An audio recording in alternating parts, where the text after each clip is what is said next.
Hai guys, selamat datang di Ngobrol Santai bareng The Titas Family. Hari ini kita ngomongin ini aja deh. Karakter anak itu berdasarkan genetik atau lingkungan. Oke, kalau menurut kamu? Ya kalau menurut gue sih, karena gue ngebesarin anak gue 2 orang sendirian dan gue perhatiin sih. Kok sendirian sih? Kan ada aku juga. Ya kan yang sehari-hari sama dia kan gua. Ya kan dari bayi sampai sekarang lah agak gedean. Kan ini gua ya maksudnya. Kalau gue lihat sih karena genetik. Tapi kan ada juga orang yang ngomong katanya karena lingkungan. Menurut lu gimana? Kalau lu menurut lu karena lingkungan atau genetik atau emang punya karakternya sendiri? Kedua-duanya. Dua-duanya tuh apa? Kan tadi ada 3 pilihannya. Apa tuh? Kena genetik. Genetik dan lingkungan. Genetik sama lingkungan. Ya, membentuk karakter. Bukan karakternya sendiri. Enggak. Jadi dari genetik memang ada yang bawaan dari apa? Dari kita ya. Orang tuanya. Orang tua. Sama lingkungan juga bisa ngebentuk anak itu istilahnya kalau ada bahasanya kalau orang bergaul dengan orang jahat bisa jadi jahat gitu kan. Salah gaul. Ya, salah gaul. Nah, kalau orang bergaul yang ke lingkungan yang baik ya pasti, nggak pasti juga ya, tapi kemungkinan untuk menjadi jahatnya sangat sedikit gitu. Tapi kan ada orang yang kayak misalkan dia kebawa gitu. Di lingkungan teman-teman yang baik dia nggak betah. Katanya terlalu alim nih, gue nggak betah gitu kan, nggak asyik. Ya berarti memang sifatnya dia udah pemberontak gitu, bawaannya dia kan, gitu kan? Karena dia menganggap, oh kayaknya kalau yang di lingkungan yang alim dia tidak sejalan gitu. Ya berarti memang udah sifat dasarnya anaknya pemberontak kan begitu. Emang sifat dasarnya maunya bandel gitu ya? Iya, emang sifat dasarnya maunya bandel. Tapi kalau menurut gue, kalau gue perhatiin ya, bukannya karena lingkungan. Karena menurut gue ada anak-anak yang emang karakternya keras, sama ada orang-orang yang emang karakternya itu gampang kepengaruhan sama orang lain. Jadi kayak gue nih misalkan teman-teman gue ngajakin gue bolos lah, ngajakin gue ngerokok lah, apalah segala macem, ya gue nggak mau gitu. Mereka duduk di sekitar gue pada ngerokok juga, ya ngerokok nggak mau, ya emang gue nggak mau gitu kan. Jadi tapi ada juga yang orang yang kayak emang gampang kepengaruhan gitu, yuk diajakin apa, oh iya ikut gitu kan. Kalau gue kan enggak. Jadi kalau menurut gue sih lebih ke ini ya, lebih ke genetik ya kayaknya. Ya sekarang gini, kamu latar belakang kamu, backgroundnya, orang tuanya orang tua yang baik-baik dalam hal, kita nggak usah ngomongin dulu. Ya, kita nggak usah ngomongin yang sempurna ya, maksudnya baik itu mengajarkan yang baik atau mengajarkan, atau lu di rumah itu ditelantarin gitu ya, kayak berasa kayak nggak punya anak atau apa misalnya gitu. Tapi nggak juga lah, kan ada juga orang yang ngobat gitu kan, tapi dia bilang, kok dibilangin broken home, enggak, keluarga gue baik-baik di rumah katanya gitu. Tapi ngobat. Ya nggak tahu deh, kalau yang aku kenal sih semuanya dalam tanda kutip ya broken home ya. Pasti ada masalah lah, maksudnya mungkin bukan orang tua atau apa, tapi mungkin dengan hal-hal lain ya, mungkin depresi atau apa gitu. Tapi pasti ada hal yang buat dia jadi mungkin ngobat gitu ya. Kalau hidupnya udah aman, tenang, nyaman, kayaknya males juga ya untuk nyobain hal yang terlarang gitu. Gitu ya? Kan buat misalnya nih, biar gaul doang, biar gaul. Kayak artis-artis gitu, pakai obat gitu ya. Terus ditanyain kenapa gitu, kan karena depresi, ya kan? Mungkin karena ada isu-isu ya kan yang bikin dia depresi atau apa, yang tekanan-tekanan pekerjaan juga, yang kayak gitu. Kayaknya sih kalau yang ini yang gue denger sih, ya cuman karena asik-asikan aja, ikut-ikutan temen gitu, cuman karena ikut-ikutan temen. Nggak tahu deh. Berarti kan lingkungan dong, kalau ikutan temen kan berarti lingkungan, bener dong, bukan genetik kan? Iya, tapi kan kalau gue mah teman-teman gue bejat ya lu sana aja bejat sendiri ya, gue mah. Itu kalau itu lebih ini ya, lebih ke, makanya didikan juga kan penting ya. Artinya kalau didikannya bagus, berarti lingkungannya itu mendukung untuk supaya kita dididik dengan baik dan ada istilahnya ada norma-norma yang bagus ya, yang ditanamkan ya. Kalau hal-hal yang negatif pasti kita ada bumpernya gitu, ada saringannya. Menurutku gitu. Jadi lingkungan pengaruh, tapi tergantung kitanya juga gitu. Kalau kitanya juga apa namanya, yang kamu bilang kan genetik ya kan? Iya. Nah genetiknya ini kalau misalnya, jadi apa? Ini ada penelitian ya. Penelitiannya yang aku dengar dari pendeta aku kan. Kebetulan aku kan orang Kristiani. Dan dia bilang gini, ada cerita kalau dulu yang kejadian Titanic itu, katanya orang-orang laki-laki nih yang istilahnya sembunyi-sembunyi masuk skoci itu kan, ya kan? Itu kalau ada penelitiannya ya, penelitian secara ilmiahnya, katanya itu orang-orangnya memiliki keturunan yang nggak bagus gitu, nggak baik gitu, ngerti nggak? Jadi dia lebih mementingkan dirinya sendiri kan. Waktu kan yang seharusnya kan waktu musibah Titanic itu kan yang diduluin kan wanita sama anak-anak kan. Tapi ada orang-orang laki-laki nih yang istilahnya yang penyusup gitu kan. Itu katanya jadi orang-orang yang istilahnya pengecut gitu loh, pengecut dan ya ada yang mementingkan diri sendiri. Mementingkan diri sendiri dan lain-lain gitu ya. Itu satu hal. Yang kedua ada istilahnya juga keluarga yang baik-baik ya. Terus dia menghasilkan turunan yang baik juga gitu loh.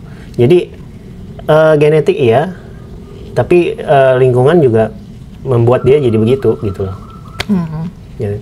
Soalnya gue kalau gue perhatiin nih, maksudnya kayak sifat gue gitu ya sama kedua orang tua gue. Jadi gue perhatiin tuh kayak mix ya. Nanti ada sedikit yang kayak nyokap gue, kayak sedikit dari bokap gue, kayak ya 50-50 atau 60-40 lah. Ya pastilah. Iya, jadi mungkin nggak ada. Jadi lucu gitu. Yang menurun gitu lah. Ya kadang gue mikir apa ini karena gue emang terbiasa dididik sama dia atau apa gitu kan. Tapi setelah gue punya anak tuh, punya si Econ, gue perhatiin dia dari kecil aja sifatnya udah beda gitu kan ya. Maksudnya ya lebih mirip ke gue gitu kayaknya. Iya jadi kayak apa ya? Ya biarpun kita nggak perlu effort ngajarin nih, misalkan kamu ini jadi orang kerja mesti rapi gitu kan. Iya, jadi dia kalau ngerjain apa yang rapi ya dia sendiri yang ngomong gitu kan. Tapi kan kayak kakaknya gitu kan, si Apit, kalau gue suruh rapi ya bodo amat gitu kan. Jadi kayak dari kecil aja tuh udah kelihatan gitu bedanya. Jadi kalau dibilangin yang gede gak gue bawelin, kan gue bawelin dari kecil kan, kerja tuh rapi apa gitu kan. Tapi susah ya. Jadi kadang gue pikir ya, kalau lu misalkan nikah nih, nyari pasangan yang baik, kalau menurut gue solusinya lu lihat dulu orang tuanya gimana. Jadi lu dengerin ceritanya dulu. Lu misalkan tanya aja nih orang ke yang calon pasangan lu itu, dulu orang tua lu gimana gitu. Ada misalkan riwayat selingkuh nggak atau apa, menurut gue itu ngaruh loh. Ya nggak tahu ya, tapi misalnya nih ya di pengalaman gua dan jalan hidup gua, kan lu tahu sendiri, bokap gua kan rapi, nyokap gua juga rapi, kakak gua juga rapi, dan gua orang berantakan sendiri. Jadi menurut kamu menurun dari genetik nggak?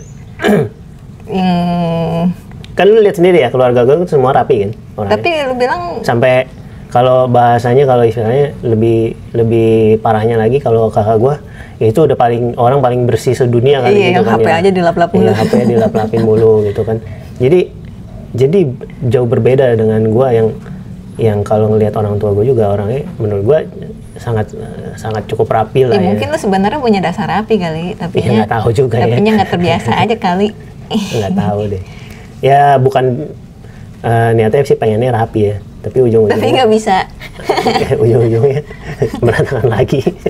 Ya gitu. Mungkin yang kamu bilang si David punya cuek bebek gitu ya, mungkin turunnya dari aku, bisa aja. Karena memang orang tuanya ada yang kayak aku. Ya kan bisa aja kakek lu atau siapa lu. Ya nggak tahu, makanya ya menurutku genetik udah pasti ada, ya kan. Tapi aku ngeliat keluarga ya nggak tahu buyut-buyut ya, kayak nenek kakek juga semuanya rapi-rapi. Masa sih? Iya. Yang kakek lu dari bokap kan udah nggak ada dari gitu, dari muda. Tapi kan dia juga istilahnya tentara juga, rapi orangnya loh. Masih dari bokap? Kalau lihat foto-fotonya ya, rapi, pakaiannya juga rapi gitu ya. Ya kan mungkin rapi kan dilayanin istrinya kali. Ya enggak lah, enggak, orangnya emang rapi kalau menurutku sih. Ya nggak tahu deh, mungkin kamu ini kali agak beda sendiri. Ya udah. Ya intinya sih menurut gue ya, kalau lu misalkan cari pasangan gitu ya, dilihat juga sih latar belakang keluarganya. Makanya kan kalau orang Jawa kan bibit-bebet bobot kayak gitu ya. Kalau gue sih sekarang sih setuju ya, emang harus diperhatiin sih. Jadi ya apa ya, kayak gue nyuruh si Apit rapi gitu ya. Ini mulut kayak udah sampai jontor coy. Nggak rapi-rapi. Ya rapi, ya kadang ada kesadaran diri sendiri sih, bedanya sih dia tuh. Kadang ada kesadaran diri sendiri, tapi itu kayak 3 bulan sekali atau 6 bulan sekali gitu. Kesadaran diri sendirinya itu kayak nggak selalu gitu.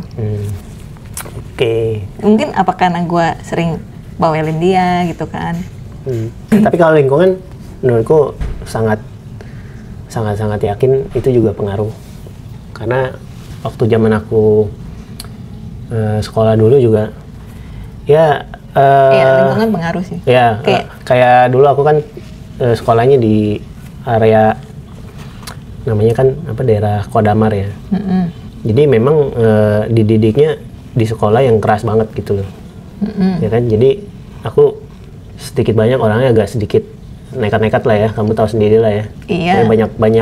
Banyak apa namanya, banyak kejadian yang kamu lihat sendiri lah kayak gitu kan.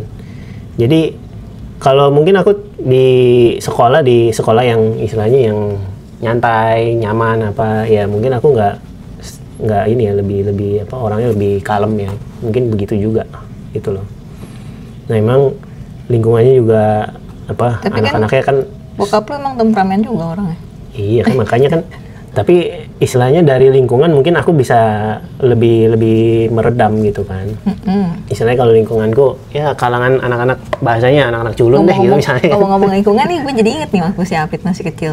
Kan kalau di TK, di playgroup sama TK itu kan dulu di sekolahnya kan sepatu itu taruh di rak sepatu di depan kelas gitu kan. Nah, kalau dulu waktu sekolah si Apit tuh bisa rapi gitu, taruh sepatu di rak sepatu gitu. Kalau pulang ke rumah kagak, sepatu dilempar aja plung gitu. Kan gue kesel ya. Enggak, bukannya di atas itu kagak dimasukin lagi di rak sepatunya coy. Ini rak sepatunya taruh di lantai. Terus sama kayak lu, mungkin nggak contoh lu ya. Enggak, gue nggak pernah. Gue selalu taruhnya di atas. Ada. Jadi coba lihat aja itu sendal lu. Sendal kan beda lagi, udah nggak ada tempat. Iya, balasan guys ya mah. Ya udah. Jadi kayak gue tanya gitu kan, kok lu di sekolah bisa rapi sih naruh sepatu di rak sepatu, kenapa di rumah enggak gitu kan? Ya karena di sekolah, ya kayak mungkin di sekolah yang lain pada naruh di rak sepatu juga kali ya, jadi dia mungkin kalau naruhnya sembarangan sendiri jadi aneh gitu kali. Iya makanya kan, berarti kan karena lingkungan juga. Ya, kayak orang Indonesia lah. Kalau di Indonesia buang sampah sembarangan, lu pergi ke Singapura jadinya tertib gitu kan. Iya, karena berarti kan ada lingkungan dan peraturan yang ini ya. Ada hal yang mungkin kita dengan kesadaran sendiri, ada juga dengan ketakutan sendiri gitu kan. Karena ada aturannya ini, kalau nanti didenda. Jadi kita jadi ngikutin aturan karena takut gitu kan. Ya macem-macem lah. Tapi lingkungan sangat-sangat pengaruh juga menurutku. Gitu. Jadi nggak bisa cuma hanya genetik, tapi lingkungan juga. Ya udahlah, segitu dulu aja kita ngobrol hari ini. Oke ya, kalau ada yang mau komen silakan, kita nanti diskusi lagi. Kalau ada yang mau dibahas apa topik yang menarik, boleh lah di komen lah. Oke, dadah. sampai ketemu lagi, dadah.